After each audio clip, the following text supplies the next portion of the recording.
Shailesh Khandelwal, BSc MBBS gold medallist, एक बार फिर अपने holistic approach toward health and disease के छत्तीसगढ़ रायपुर के क्लिनिक से ज्ञान गुदड़ी की यात्रा पे कबीर साहब के निकले हैं। हमेशा की तरह आकर 4,84 जाति जीव चलता नवासी सियाराम सब में जग जाने करो प्रणाम, जोरी जुगबानी सबको प्रणाम करते हुए, सबके अंदर सियाराम के दर्शन करते हुए। ज्ञान गुदड़ी कबीर साहब की एक ऐसे दोहों की संरचना है जो शारीरिक विज्ञान, हमारे मेडिकल ग्रेजुएट के हिसाब से एनाटॉमी, फिजियोलॉजी, बायोकेमिस्ट्री जो भी हम पढ़ते हैं, आध्यात्मिक टच को देते हुए, पूरा अध्यात्म को समझाते हुए समझाती है। इस प्रकार दोहे में लिखा गया हुआ है कि वो जल्दी कैच हो जाता है, जल्दी समझ में आ जाता है। 25वां दोहा लेते हैं, बहुत इजी है। दुख सुख मेला जग के भाऊ, दुख सुख मेला जग के भाऊ, त्रिवेणी के घाट नहाऊ। देखिए कितने इजी लैंग्वेज में पूरा अध्यात्म को समझा दिया। दुख सुख मेला, ये सुख दुख मेला ये भौतिक दुनिया के जग के भाव है, ये जग के हैं, इसको जग में ही रहने दिया जाए, हमारे नहीं है। दुख सुख मेला जग के भाव, त्रिवेणी के घाट नाव। आपको मालूम है इस शरीर ज्ञान गुदड़ी, गुदड़ी कबीर साहब इस शरीर को बोलते हैं, जिसको हम पोशाक बोलते हैं कई बार, जिसको मैं कॉस्ट्यूम बोलता हूं। इसके अंदर की संरचना इस दोहे से समझ में आ जाती है। त्रिवेणी के घाट नाव मतलब शरीर के अंदर कोई त्रिवेणी का घाट है। बाहर तो त्रिवेणी संगम आप जाते ही हैं, शरीर के अंदर भी त्रिवेणी का घाट है। अब आप पूछोगे कहां है? वैदिक साइंस में, योग विज्ञान में, हिंदुस्तान के दर्शन में ये कहा गया है कि शरीर के अंदर 3 प्रकार की नाड़ियां चलती हैं, बाई गंगा, दाई यमुना और बीच में सरस्वती, जिसको ईड़ा पिंगला भी कहते हैं। तो गंगा और यमुना दोनों नदियां स्पाइनल कॉर्ड, रीढ़ की हड्डी के ऐसे चलती हैं, बीच में सुषुम्ना नाड़ी सरस्वती चलती है।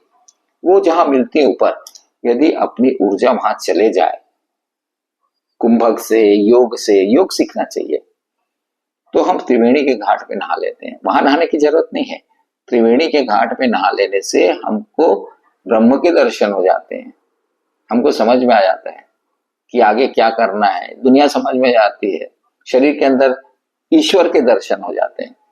मंदिर का मतलब मन के अंदर, मन के अंदर ही ईश्वर है। हम बाहर मंदिरों में भटकते रहते हैं, बाहर जगत में भटकते रहते हैं, बाहर प्रकृति में भटकते रहते हैं, पर ज्ञान गुदड़ी, शरीर का विज्ञान ज्ञान गुदड़ी नाम दिया। शरीर कैसे बना है, किसने बनाया, भगवान ने बनाया, कौन बनाया, सब दोहों के माध्यम से लिख दिया गया है और बहुत इजी। दुख सुख मेला जग के भाव, ये जगत के भाव में दुख सुख मेला आपके थोड़ी है, आपका तो स्वरूप अलग ही है, पर वहां तक पहुंचोगे कैसे? ऊर्जा को ऊपर ले जाते जाओ, धीरे धीरे धीरे धीरे त्रिवेणी का घाट मिल जाएगा। जहां तीनों नाड़ियां मिलती हैं वहां त्रिवेणी का घाट है। जैसे ही आप नहा लोगे उसके बाद तो आपको सब चीज अलग दिखेगी। आपको शरीर के अंदर परमात्मा के दर्शन होंगे, बाहर भी परमात्मा के दर्शन होंगे। आप तो शरीर के कारण विखंडित हो। एक तो भगवान ने शरीर दे दिया आपको, और शरीर ने आपको हिंदू बना दिया, मुसलमान बना दिया, किसी को क्रिश्चियन बना दिया, किसी को क्या बना दिया, आप खंडित हो गए।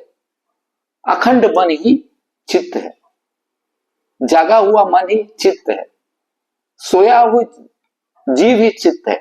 तो सत्य से परिचित ही जीव चित्त है। तो सत्य चित्त आनंद की अनुभूति त्रिवेणी के घाट नहाने पे होगी। आप कितना जाके त्रिवेणी घाट नहा के आ जाओ, कुछ नहीं होगा। योग करिए, अपनी ऊर्जा को ऊपर ले जाइए, योग सीखिए, किसी योग गुरु से मिलिए।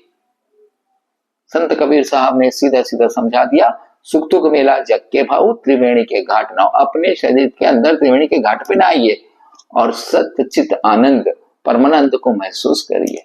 कितना इजी में समझा दिया। पढ़ना चाहिए ज्ञान गुदड़ी, इसको हर जो लोग शरीर विज्ञान को समझना चाहते हैं उनको तो पढ़ना ही चाहिए। तो चलिए, आज का दोहा बहुत बढ़िया था, दुख सुख मेला जग के भाव, त्रिवेणी के घाट नाव। इसके बाद और आगे चलेंगे कबीर साहब और अच्छे से समझाएंगे। आशा है आप समझेंगे, सतचित आनंद का अनुभव अपने शरीर में करेंगे, आनंद में रहेंगे, हमेशा खुश रहें। जय हिंद, जय भारत, जय छत्तीसगढ़।